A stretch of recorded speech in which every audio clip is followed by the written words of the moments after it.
महाराष्ट्र विधानसभेत जमीन महसूल संहिता सुधारणा विधेयक मंजूर करण्यात आले। त्यामुळे आता महापालिका आणि नगरपालिका क्षेत्रातील हजारो हेक्टर गायरान जमीन सार्वजनिक कामांसाठी वापरण्याचा मार्ग मोकळा झालाय।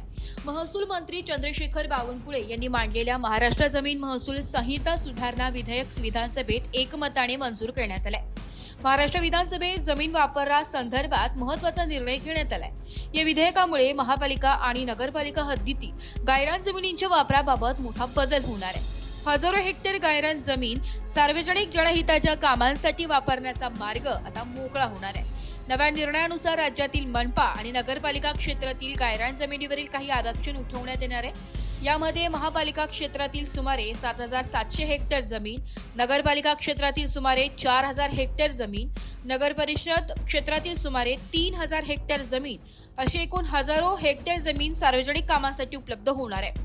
या जमिनी शासनाच्या नावावरच राहतील, मात्र शासनाच्या परवानगीने महापालिका किंवा नगरपालिका या जमिनीचा वापर सार्वजनिक हिताच्या कामांसाठी करू शकतील। महसूल मंत्री चंद्रशेखर बावनकुळे यांनी सांगितले की या निर्णयामुळे महापालिका आणि नगरपालिका यांना विकास कामांसाठी मोठा फायदा होणार आहे। या गायरान जमिनीचा वापर फक्त सार्वजनिक हिताच्या कामांसाठीच करता येणार आहे। व्यावसायिक वापरासाठी या जमिनींचा उपयोग करता येणार नाही असेही सरकारने स्पष्ट केलंय। नव्या नियमानुसार गायरान जमीन ही जिल्हाधिकारी जमिनी म्हणून नोंदवली जाईल।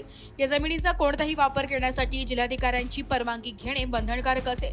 तसेच जमिनीची मोजणी करून तिची नोंद केली जाईल आणि अतिक्रमण हटवून ती शासनाच्या ताब्यात घेतली जाईल। या निर्णयामुळे राज्यातील 29 महापालिका आणि अनेक नगरपालिका क्षेत्रातील गायरान जमीन विकास कामांसाठी उपलब्ध होण्याची शक्यता व्यक्त केली जात आहे।